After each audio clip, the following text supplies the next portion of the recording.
Hello friends, good morning to all my dear junior liars.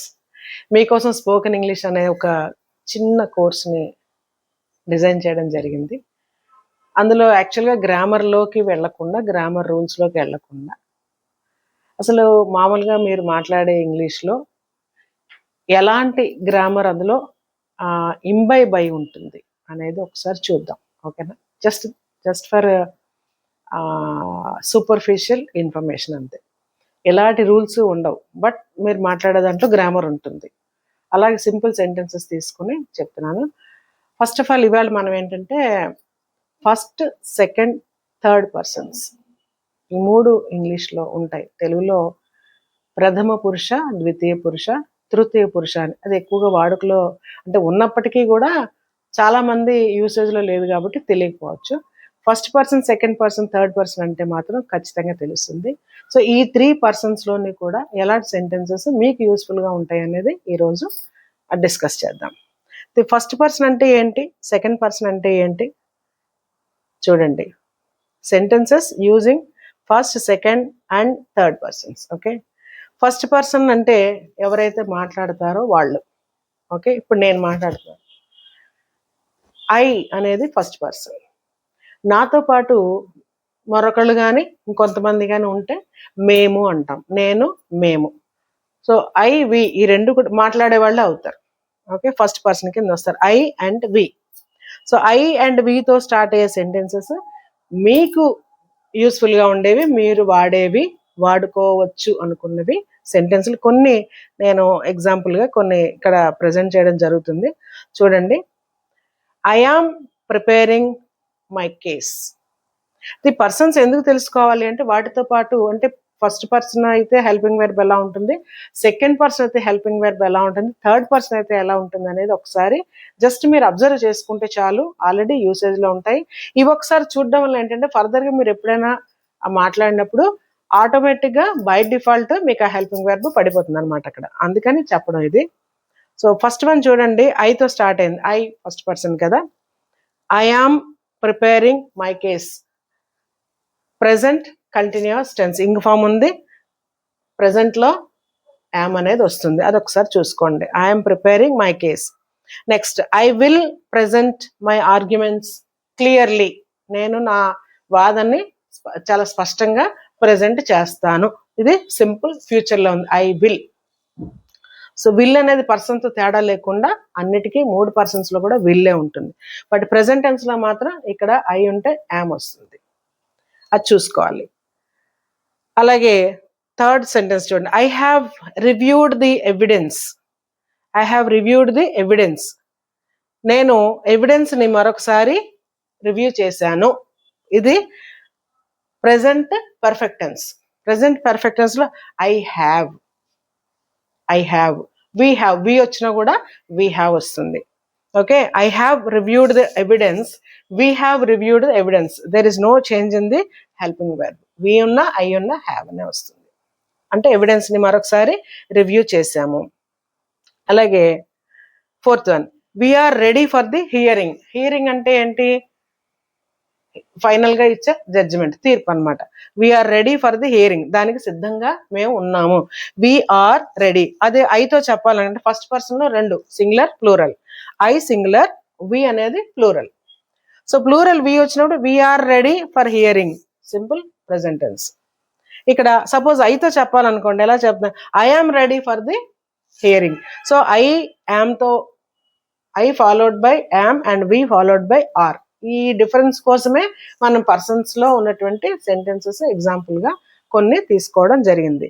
అలాగే ఇక్కడ I am preparing my case అన్నప్పుడు we వచ్చింది అనుకోండి, అప్పుడు ఏంటి వస్తుంది? We're preparing my case, our case. అప్పుడు వి వచ్చినప్పుడు ఇక్కడ మై కూడా అవర్గా మారిపోతుంది. So we're preparing our case, I am preparing my case, I will present arguments clearly, we ఉంటే we will present arguments, our arguments clearly, I have reviewed the evidence, we ఉంటే we have reviewed the evidence. Fourth one, we're ready for the hearing, I am ready for the hearing. So I ఉంటే am ఖచ్చితంగా present simple ప్రెజెంట్లో కానీ present కంటిన్యూస్లో కానీ పడుతుంది. Okay, next we will submit the documents today. ఈరోజు మేము డాక్యుమెంట్స్ని సబ్మిట్ చేస్తాము. Simple future. ఓకే, ఐతో చెప్పాలనుకుంటే ఐ విల్, అంతే. విల్ కామన్ అనమాట, రెండింటికి వి ఉన్న ఐ ఉన్న common. I will submit the documents today. ఇది first person. First person singular I, plural we. So సింగులర్తో ప్రెసెంట్లో వచ్చేది యామ్, సింపుల్ ఫ్యూచర్లో వచ్చేది విల్, ప్రెసెంట్ పర్ఫెక్ట్లో వచ్చేది హ్యావ్.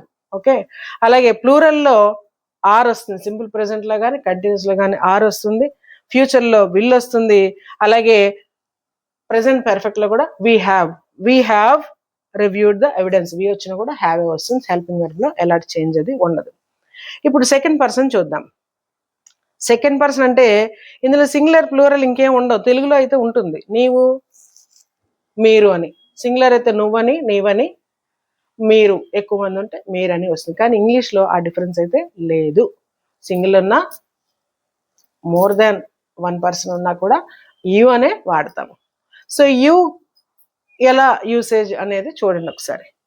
అంటే ఎక్కువ లాయర్లకు ఉపయోగపడే సెంటెన్స్లు, not common sentences. Okay, you must answer the question. You must answer the question. You singular కావచ్చు, ప్లూరల్ కావచ్చు, మీరు ఖచ్చితంగా ప్రశ్నకి సమాధానం చెప్పాలి. మీరు ఒకరు కావచ్చు, ఎక్కువ మంది కావచ్చు. You are required to appear in the court. You are required to appear in the court. మీరు కోర్టులో హాజరు కావాలి. ఓకే, కావాల్సిన అవసరం ఉంది. రిక్వైర్మెంట్ అంటే అవసరం అనమాట. You are required to appear in the court. మీరు కోర్టులో హాజరు కావాల్సిన అవసరం ఉన్నది. You should provide the necessary documents. మీరు అవసరమైన డాక్యుమెంట్స్ని తప్పనిసరిగా ప్రొవైడ్ చేయాలి, ఇవ్వవలసి ఉంటుంది. You have violated the agreement.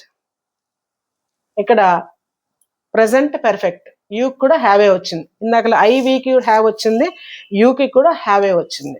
So you have violated the agreement.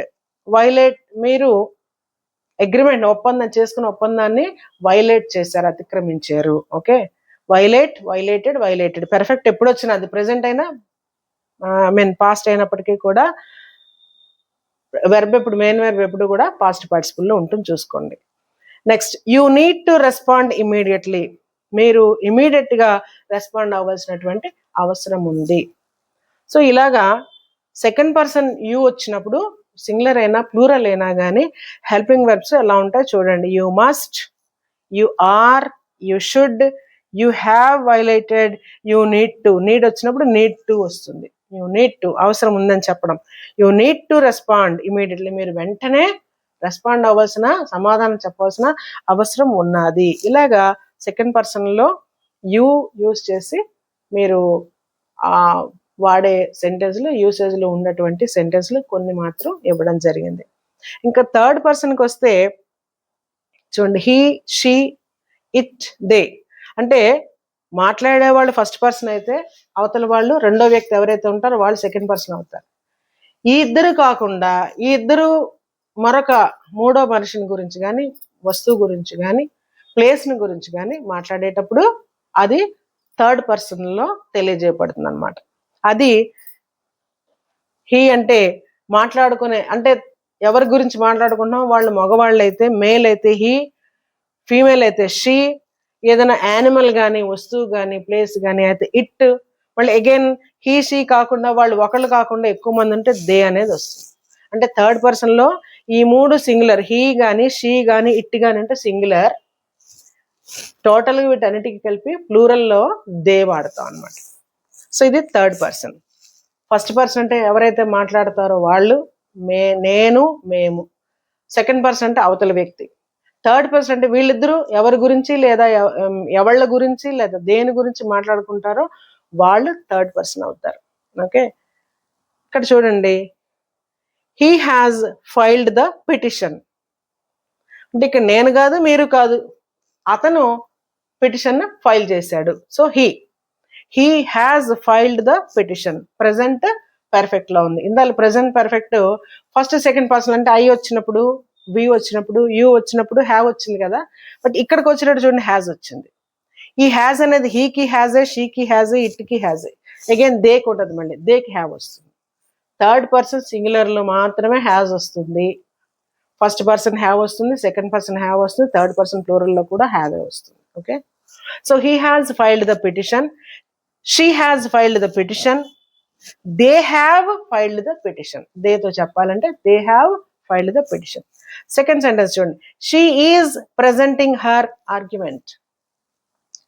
ఇది ప్రెజెంట్ కంటిన్యూస్ టెన్స్ లో ఉందన్నమాట. ఇంగ్ ఉంది కాబట్టి కంటిన్యూటీని తెలియజేస్తుంది, ఈజ్ ప్రెజెంట్ అని తెలియజేస్తుంది. She is presenting her argument.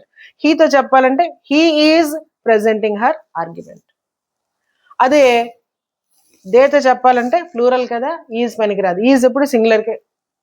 They వచ్చినప్పుడు దే ఈజ్ అనం కదా, ఏమంటాము? They are presenting their argument. ఇక్కడ ఇది కూడా మారిపోతుంది దీన్ని బట్టి. Okay, next, it appears to be a valid claim.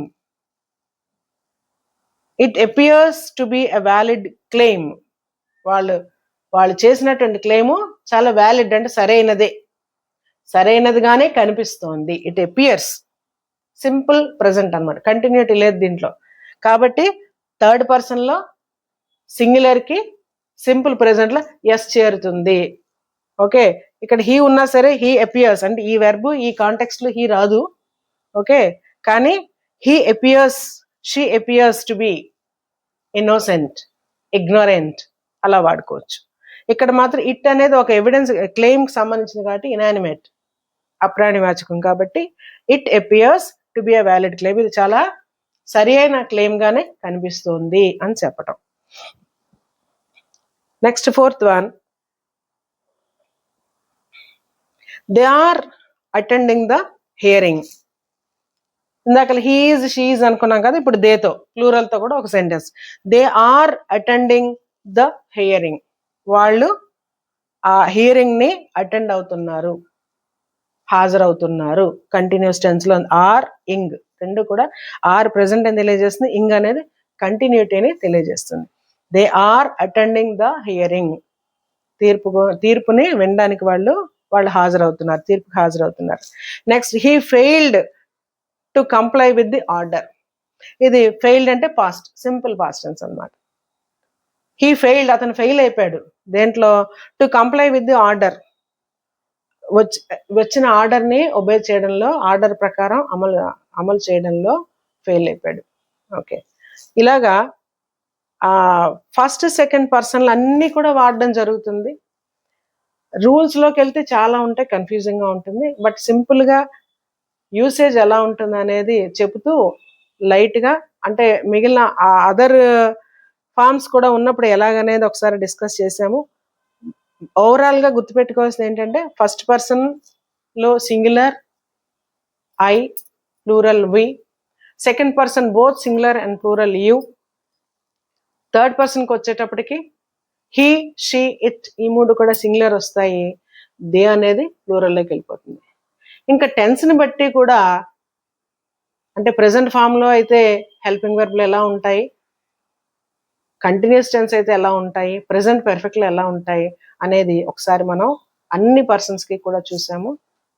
వీటిని బట్టి కూడా సెంటెన్స్లు మరిన్ని మనం ప్రాక్టీస్ చేస్తే ఇంకా ఈజీగా ఈ పర్సన్స్, ఈ 3 పర్సన్స్లో కూడా సెంటెన్స్లు ఎలా యూజ్లో పెట్టుకోవాలనేది బాగా తెలుస్తుంది. సో ఈ రోజుకి ఇది మాత్రమే చెప్తున్నాను. మళ్ళీ నెక్స్ట్ ఎపిసోడ్లో గ్రామర్కి రిలేటెడ్గా నెక్స్ట్ ఒకసారి మనం ఏంటంటే ప్యాసివ్ వాయిస్, యాక్టివ్ వాయిస్, ఇవి కూడా ఒకసారి టచ్ చేద్దాం. Thank you for watching. ఒకవేళ సబ్స్క్రైబ్ చేసుకోకపోతే చేసుకోండి, అండ్ అలాగే కామెంట్ బాక్స్లో కూడా మీ కామెంట్ ఇవ్వండి. Thank you for watching.